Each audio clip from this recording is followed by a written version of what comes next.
Last episode में हमने देखा था कि आशा और यूरू एक अलग डायमेंशन में फंस जाते हैं।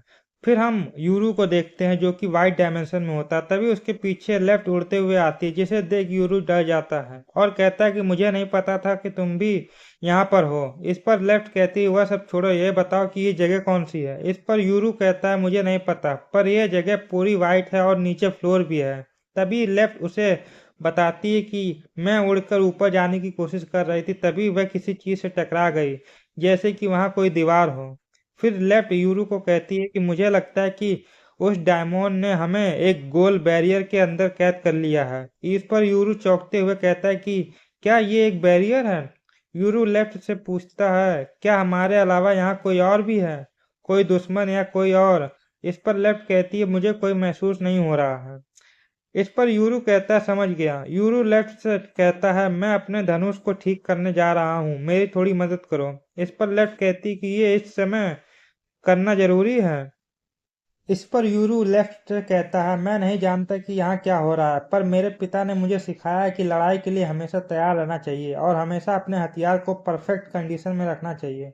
इस पर लेफ्ट कहती है क्या तुम्हें ये जगह परेशान नहीं कर रही है। इस पर यूरू कहता है कि जब से गांव पर हमला हुआ है मैं और परेशानी एक दूसरे के दोस्त बन गए हैं। फिर यूरू लेफ्ट से कहता है कि वहां खड़ी हो जाओ और अपने हाथ में कुछ पकड़ लो जिस पर मैं निशाना लगा सकूं। लेफ्ट एक बड़ा चाकू निकालती है और उसे पकड़कर खड़ी हो जाती है। यूरू निशाना लगाकर तीर छोड़ता है, पर यूरू का निशाना चूक जाता है और तीर सीधा जाकर लेफ्ट के सर पर लगता है, पर लेफ्ट को कुछ नहीं होता है। वहीं यूरू लेफ्ट से कहता है तुमने तीर को डॉज क्यों नहीं किया। इस पर लेफ्ट कहती है कि मैं स्टोन से बनी हूँ, तुम फिक्र मत करो और अपने धनुष को ठीक करने पर ध्यान दो।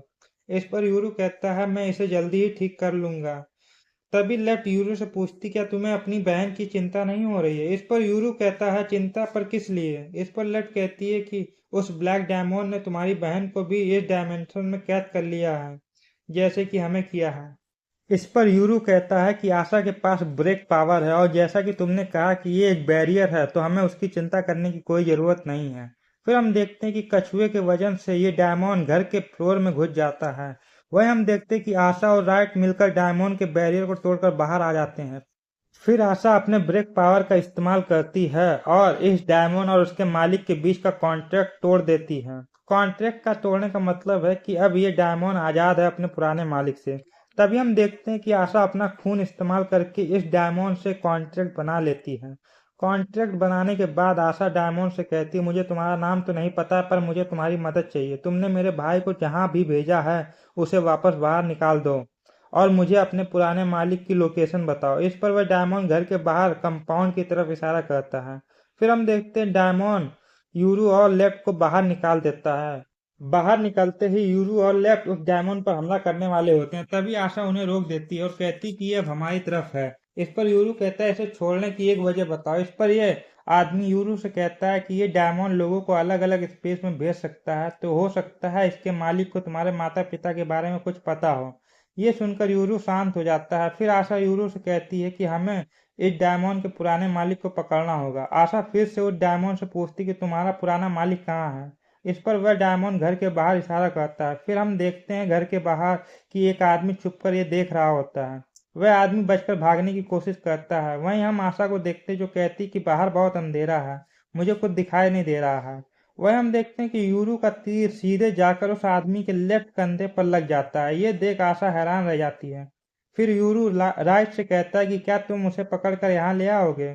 इस पर राइट कहता है तुम्हारा निशाना बहुत अच्छा है, मैं उसे लेकर आता हूँ। फिर यूरू कहता है ठीक है, मुझे बताओ और किसको पकड़ना है। फिर हम जिन को देखते हैं जो एक एक करके सभी घुसपैठियों को खत्म कर रहा होता है।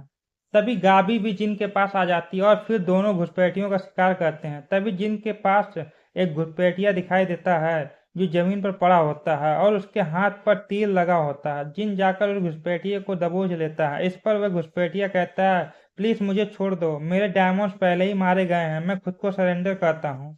फिर जिन उस घुसपैठिए के हाथ पर लगा तीर देखता है और समझ जाता है कि ये यूरू का काम है, पर जिन सोचता है कि यूरू निशाना कहाँ से लगा रहा है। फिर हम देखते हैं कि यूरू घर की छत पर होता है जहाँ से वह सभी घुसपैठियों को निशाना बना रहा होता है। फिर हम एक आदमी को देखते हैं जो छुप कर यूरू को देख रहा होता है और कहता है कि ये लड़का तो बहुत खतरनाक है। लगता है सभी लोग पकड़े गए हैं, भलाई इसी में है कि मैं यहाँ से निकल जाऊं। फिर वह आदमी वहां से चला जाता है। फिर हम एक और घुसपैठियों को देखते हैं जो जान बचाकर घर से भाग रहा होता है। तभी घर के बाहर दरवाजे पर इस टकले का डायमंड घुसपैठियों को रोक लेता है। उसके बाद ये टकला एक रॉड लेकर आता है और उस घुसपैठिए का काम तमाम कर देता है। फिर हम देखते हैं कि कागेमोरी हाउस पर हुए अटैक को रोक लिया जाता है। वहीं जिन कुछ घुसपैठियों का काम तमाम कर देता है तो वहीं कुछ घुसपैठियों को जिंदा पकड़ लिया जाता है ताकि उनसे पूछताछ की जा सके। और इसी के साथ ये एपिसोड यहीं खत्म होता है। वीडियो अच्छी लगी हो तो वीडियो को लाइक करें, शेयर करें और चैनल को सब्सक्राइब करना ना भूलें। मिलते हैं इसके अगले एपिसोड में, तब तक के लिए बाय बाय।